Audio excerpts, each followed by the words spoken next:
Alors, on en était arrivé au choix de des résistances R1 et R2. Donc, on a dit que le rapport R1 sur R2 fixe le gain en boucle fermée. Et la résistance R2, c'est l'impédance d'entrée du montage, puisque la tension d'entrée s'exprime comme étant égale à VI égale à R2 fois I étant le courant d'entrée du montage, qui n'est pas nul bien sûr, qui est égal au rapport VI sur R2. Donc en général, on choisit la résistance R2 de l'ordre de quelques dizaines de kilo-ohms. Par exemple, l'impédance d'entrée standard d'un amplificateur audio, c'est 47 kilo-ohms. Voilà. Et donc le gain, on prendra donc une fois qu'on connaît R2, on en déduit R1 selon le gain que l'on veut avoir.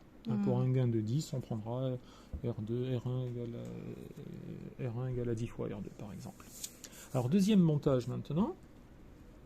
Deuxième montage. En fait, c'est le même montage que tout à l'heure, sauf que cette fois-ci, on va permuter les bornes par rapport à tout à l'heure. Donc qu'est-ce qu'on va faire? On va prendre la borne non inverseuse, la borne inverseuse. On va garder montage, on va faire le montage non inverseur maintenant. Donc, qu'est-ce qu'on va faire? On va reprendre le montage de tout à l'heure avec R1 et R2, sauf que cette fois-ci, R2, au lieu de recevoir la tension d'entrée VI, ça va être la masse. Et la tension d'entrée VI, va être reliée au plus. Et la tension de sortie est V out.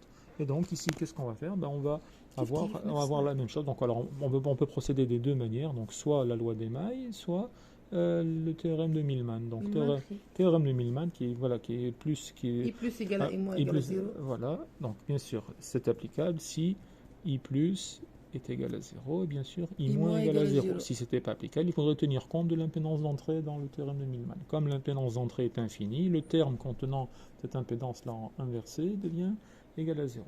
Et donc, on peut ainsi appliquer directement le théorème de Millman. En termes de Millman, donc ici, qu'est-ce qu'il nous dit?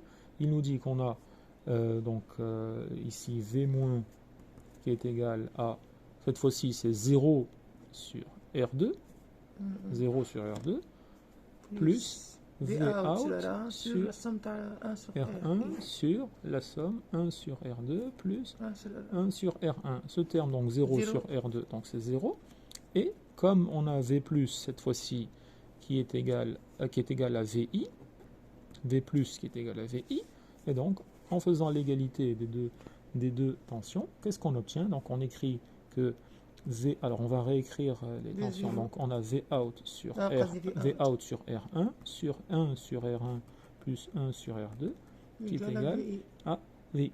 Et donc en ramenant les termes de chaque côté, donc pour écrire V out en fonction de VI, donc on va avoir V out sur R1 qui est égal à R1 1 sur donc qui est égal R1 R2 sur R1 plus R2 qui est égal à 1 sur 8 qu'on peut écrire on va écrire les choses pour ne pas faire d'erreur. Donc 1 sur R1 plus 1 sur R2 fois VI, d'accord. Ensuite en faisant donc ce qui nous donne finalement V out sur VI en faisant le rapport, donc V out sur VI est égal à 1 plus R 1 plus R1 sur R1 sur pardon, le plus il est là. 1 plus R1 sur R2. Voilà. Donc je dis bien 1, c'est 1 plus R1 sur R2. Voilà. Et donc ça c'est le gain en boucle fermée.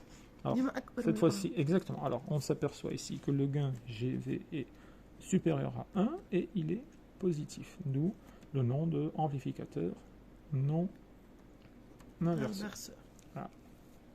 Alors, par rapport au précédent, l'impédance d'entrée du montage. C'est urgent? Ouais. Vas-y, je t'écoute. Je dois venir?